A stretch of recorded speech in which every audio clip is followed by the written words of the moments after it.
La 16 en direct de la Charente et en direct de l'imprévu festival à Montembeuf. Absolument, absolument. Nous sommes à l'imprévu. Alors, on vous avait annoncé quelques interviews. Eh bien, on a avec nous Marie-Ange. Bonjour Marie-Ange. Bonjour. Vous êtes administratrice de l'ADPI. Vous allez Marie-Ange, nous dire un peu quel lien l'ADPI a avec le festival, l'imprévu festival. Vous m'avez dit ça tout à l'heure, mais on se l'est dit hors antenne. Redites-le moi pour les auditeurs. Eh bien, disons que l'ADPI est un partenaire historique de l'imprévu festival. Alors, je ne sais pas, je sais que moi, j'étais pas là encore à l'époque, mais je sais que depuis le début, l'ADPI Charente est présente à Montembeuf sur ce festival et participe de façon active.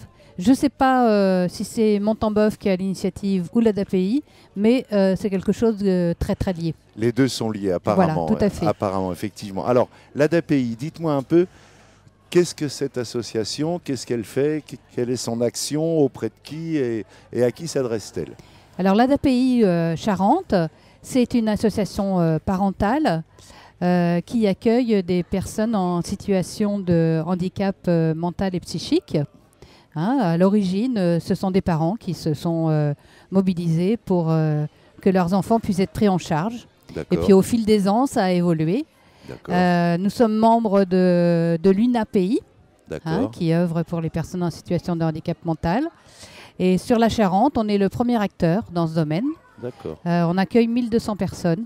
1200 personnes. Donc, encore une fois, le constat est le suivant. Sans le monde associatif, ces pauvres enfants seraient livrés à eux-mêmes. Voilà, dans leur famille, qui se débrouilleraient tout seuls. Voilà, ils se débrouilleraient seuls. Encore une fois, l'associatif en France, et on le sait, pallie au manque de l'État, il faut le dire, je crois. Voilà, tout à fait. Alors aujourd'hui, c'est vrai que malgré tout, il faut quand même reconnaître que les personnes en situation de handicap, on leur propose un certain nombre de choses, mais ce n'est pas suffisant, bien sûr. Ça a besoin d'évoluer encore. Oui. Et aussi, c'est le rôle des associations et associations parentales, comme l'ADPI Charente, notre conseil d'administration, ce sont des parents. Voilà. D'accord. Et moi, je suis moi-même parent d'une jeune femme en situation de handicap. D'accord. Donc, évidemment, vous êtes vraiment touché par ce tout problème, entre autres. Et alors, dites-moi tout. Qu'est-ce qui va vous avez des projets, je crois, il y a quelque chose de prévu au mois de novembre, me semble-t-il.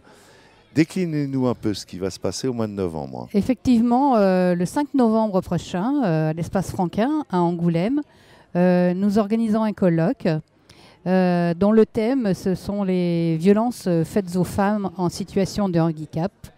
Et l'objectif est déjà de mieux connaître la situation, puisque les femmes en situation de handicap subissent encore plus les violences que les femmes. Absolument, ils n'ont pas de défense. Tout à fait. Et l'objectif est de mieux connaître et de s'interroger sur ce que l'on peut faire.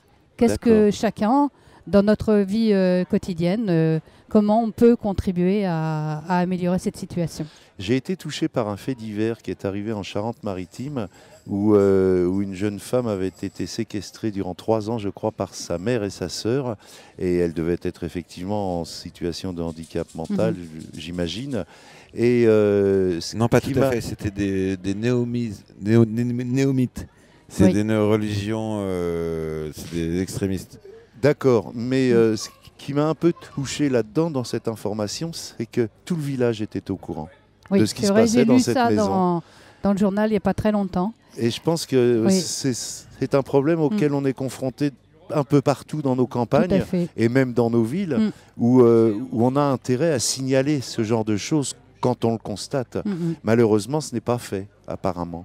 Effectivement. Nous, ce qui a motivé, en fait, je dirais plutôt ce qui a été le facteur déclenchant pour organiser ce colloque, c'est nous avions une jeune femme qui a été accueillie dans un de nos établissements et qui avait tout juste réussi à habiter dans son appartement, à trouver un travail dans le milieu ordinaire.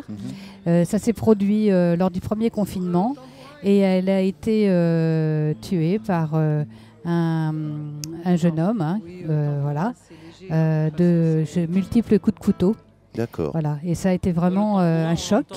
j'imagine. Voilà. Parce que ça, c'était une situation extrême. Alors, il faut savoir aussi qu'il y a les situations extrêmes, mais il y a aussi les situations, on dirait, plus quotidiennes. Peut-être Oui. pas. Ouais, voilà. Oui, le Hein, quotidien. et la puis violence ordinaire, on va dire. Oui, la violence morale aussi, Voilà, je pense, tout à fait. parce qu'ils sont, Mm. c'est des personnes, j'imagine, sensibles à ça.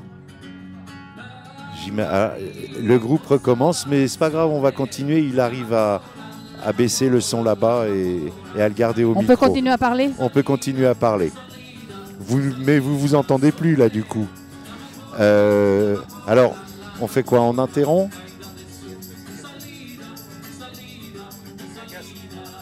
Donner un casque. Je m'inquiète. Oui, mettez Ouais, un casque. mettez le casque. Excusez-nous pour ce petit problème technique, mais le groupe a recommencé à jouer sans nous prévenir. On continue. Donc c'est une situation vécue. C'est une situation vécue qui a déclenché ce forum. Oui. Et en l'occurrence, l'assassinat d'une jeune femme qui Tout à fait.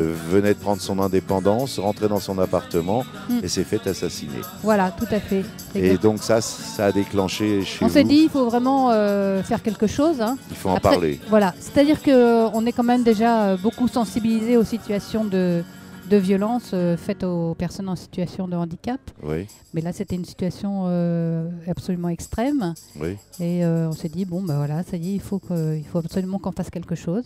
Et malheureusement, ces violences-là, elles commencent de bonne heure, elles commencent dans les cours d'école souvent. Tout à fait, tout à fait. C'est D'accord, vrai que les personnes en situation de handicap subissent très souvent effectivement le dénigrement, le fait d'être mis à l'écart. Absolument. Voilà, ils ont un comportement quelquefois qui ne sont pas habituels. Oui, habituel Voilà, ou et qui adéquat mettent- et que les gens ne comprennent pas en Voilà, fait. tout à fait.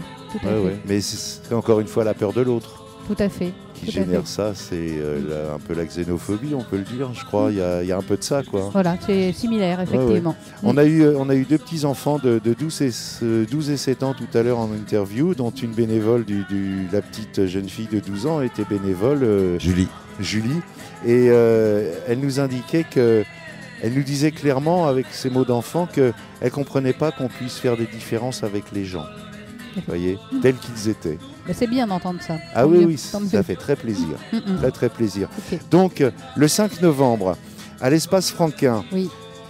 on va rappeler les chiffres. 80% des femmes en situation de handicap subissent des violences. C'est énorme, 80%. Oui, tout à fait. C'est 8 femmes sur 10 en Oui. situation de handicap subissent des violences de la part de son entourage ou son ami.